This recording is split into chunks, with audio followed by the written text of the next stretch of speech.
disamar-samarkan. Tapi ada juga jawaban Allah yang harus kita cari.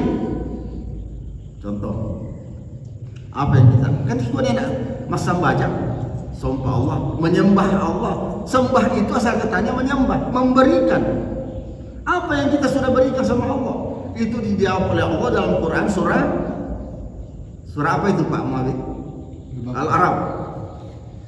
Qul inna sholati wa nusuki. Ada 4 Pak yang harus kita bulatkan tekad kepada Allah yang diserahkan ketika sholat Pak. 4. Makanya saya bilang tadi, kenapa itu al-Islam terlalu banyak yang harus dibahas. Sudah tahu satu ini karena tidak murah itu surga, mahal. Masuli itu surga. Sangat berat. Coba kita buka kembali pikiran yang saya kembalikan tadi yang pertama nih. Mencari saja harta di dunia setengah mati kita baru dapat hasilnya. Masa surga hanya begitu-begitu saja baru mau dapat? Tidak. Harus banting tulang kita. Waktunya untuk kemudian hadir di tengah-tengah kajian kita memberikan pencerahan atau memberikan atau berbagi ilmu dengan kita. Jadi untuk malam hari ini di materi dan materi yang berbeda, insyaallah pada malam hari ini kita akan membahas seputar al-Islam atau Islam secara umum. Nanti diperjelas oleh pemateri terkait dengan Islam atau al-Islam yang secara mendalam. Untuk lebih jelasnya, jadi pemateri kita atau kita pada malam hari ini insyaallah akan disampaikan oleh Al-Ustaz Sulaiman Said SPD. Kepada Al-Ustaz dipersilakan. Besar surat.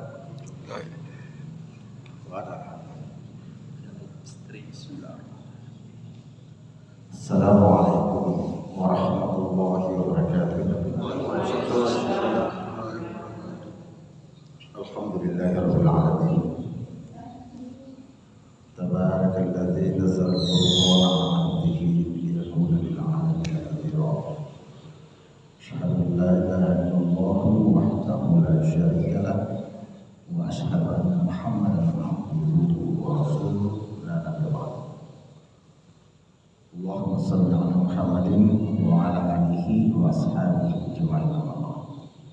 Rabbi shrah li sadri wa yassir li amri wa hlul 'uqdatam min lisani yafqahu qawli. La haula wa la quwwata illa billahil 'aliyyil. Bersyukur kita kepada Allah dengan senantiasa pertama mengucapkan alhamdulillahirabbil alamin. Kedua, melaksanakan perintahnya dan menjauhi larangannya. Itu bukti kesyukuran kita. Kalau kita rajin menyebut nama Allah, zikir, lalu kita berupaya untuk melaksanakan perintahnya dan menjauhi larangannya, itu tandanya bahwa kita rindu dan dirindukan Allah Subhanahu wa taala. Orang yang dekat kepada Allah itulah. Sebentar saya akan jelaskan tentang bagaimana ketika Rasulullah SAW disuruh berhenti oleh, bukan berhenti tapi disarankan, ya Rasulullah, kenapa kita selalu terlalu asik ibadah? Apakah kita ini nabi dan rasul, sudah pasti masuk surga? Malah tidak akan ada orang masuk surga kalau kita, ya Rasulullah, tidak masuk duluan. Kenapa justru lebih tambah giat sampai bengkak-bengkak begini? Apa kata Rasulullah? Cuma singkat. Apakah saya ini tidak bisa bersyukur kepada Allah? Jadi itulah kenikmatan tertinggi kepada setiap orang adalah ketika dia pandai bersyukur kepada Allah Subhanahu wa taala, sehingga di dalam aktivitas hidupnya itu dia selalu berada pada ketenangan, berada pada kesenangan yang hakiki. Kenapa? Karena tujuan utamanya dia adalah bagaimana dia mengabdikan diri kepada Allah Subhanahu wa taala. Yang kedua, mari kita bersalawat kepada junjungan kita Nabi Allah Muhammad sallallahu alaihi wasallam. sebagai uswatun hasanah dan sekaligus menjadi rahmat bagi semesta alam. Dan dengan kita bersalawat kepada Nabi, terus berusaha semampu kita melaksanakan dan mencontohi sunnahnya yang sahih, maka itu tanda bahwa kita sudah cinta kepada Rasulullah SAW. Nah, orang yang cinta kepada Rasulullah, otomatis Nabi juga akan mencintai kita. Mencintai kita, minimal nanti di akhirat kita akan mendapatkan syafaatnya insyaallah. Jamaah salat maghrib rahimahullah, berapa menit ini? Oh ya. Jadi pertama-tama dulu saya sampaikan bahwa materi ini saya sebut al-Islam. Nah, kalau kita bicara soal al-Islam itu panjang. Nah, kalau kita bicara Islam, kita cukup mengarah kepada dua. Al-Imran 19, kemudian Al-Maidah ayat 3. Bicara soal Islam. Kalau Al-Imran 19, inna dina indallahil Islam. Bicara soal Islam juga di surah Al-Maidah ayat 3, al-yawma akmaltu lakum, dan seterusnya. Nanti kita coba kita kaji. Sebenarnya ada saya punya saya kan tidak tahu tadi ceritanya bahwa ini kajian Jumat. Saya punya materi khusus itu sudah siap di laptop tentang Islam, tapi saya akan sampaikan tentang sekelumit tentang Islam. Nah, kalau al-Islam, bicara al-Islam, maka seluruh lingkup yang berhubungan dengan Islam, maka itu dikaji oleh al-Islam. Apakah itu tauhid? Apakah itu berhubungan dengan ibadah? Apakah itu berhubungan dengan muamalah? Berhubungan dengan akhlak? Itu dikaji. Terus penjabarannya dijelaskan lewat fikih. Dari misalnya ibadah, maka tentu melalui dari tahara, kemudian wudu, kemudian sholat, dan seterusnya. Jadi itu secara mendalam dikaji oleh fikihnya, sehingga kita semakin paham betul bahwa beginilah Islam. Kalau dikaji tauhidnya mulai dari iman, apa itu iman, dan seterusnya, itu Islam. Pertanyaannya adalah, kenapa itu Islam ini terlalu rumit untuk kita pelajari? Apakah kita mampu semua melaksanakan? Asal mulanya sampai al-Islam itu ada. Sekarang saya mau kembalikan. Jadi saya kasih dulu analogi begini. Bisa kita bayangkan, Pak, kalau tukang batu bekerja mulai pagi sampai jam 5, yang dia buruh uang 150.000 rupiah. Dia tuh cari mulai pagi jam 8 start kerja sampai sore jam 5, 150.000 rupiah. Bisa dibayangkan orang yang ikut pasar, dia cari kesan untung, berapa saja untung yang bisa dia dapatkan ketika dia pergi ke pasar. Mulai tinggalkan rumahnya subuh hari sampai sore, dia dapat untung berapa saja. Mana lagi hujan dan sebagainya. Betapa beratnya itu mencari sesuap nasi. Sementara yang kita bagi-bagi ini 0,5%. 0,5%, karena 0,5%-nya sudah diambil Nabi Sulaiman alaihissalam. 0,5 ini kita bagi-bagi seluruh manusia di dunia ini. Sisanya 99,9% tinggal di surga. Masa hanya begitu-begitu saja ibadahnya untuk mencari 99,9. Sementara cari saja uang 1% tadi, ya setengah mati mencari uang 150.000 rupiah yang tadi tukang baru dapat. Nah, surga ini 99,9% tinggal. Lalu Allah mengatakan, susi-susi banget itu cara beribadah kepada saya untuk mencari 99 itu. Sedangkan itu saya 0,sekian% kau cari, nah kau sudah setengah mati. Nah ini, makanya Allah itu kan melihat. Makanya tadi dijelaskanlah fikih bagaimana cara tahara jangan sampai salah, karena soal taharanya contoh misalnya wudhu, maka salah sholatnya. Semua kan salah. Tidak ada lagi yang benar. Maka betapa beratnya mencari yang surga ini.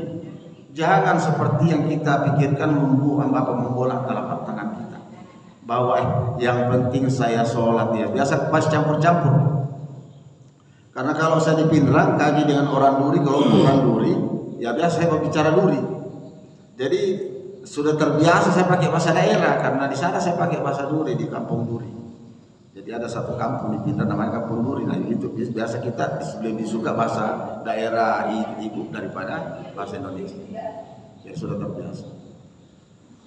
Jadi inilah al-Islam sehingga luar biasa, harus bagus akidah tauhidnya bagaimana, akhlaknya bagaimana. Contoh saja Pak, posisi sholat saja bagus uduk kita,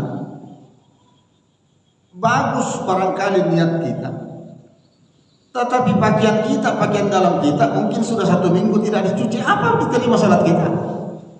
Contoh itu itu betapa. Jadi yang dia cari Allah itu adalah seperti yang tersebut di dalam surah Al-Mulk.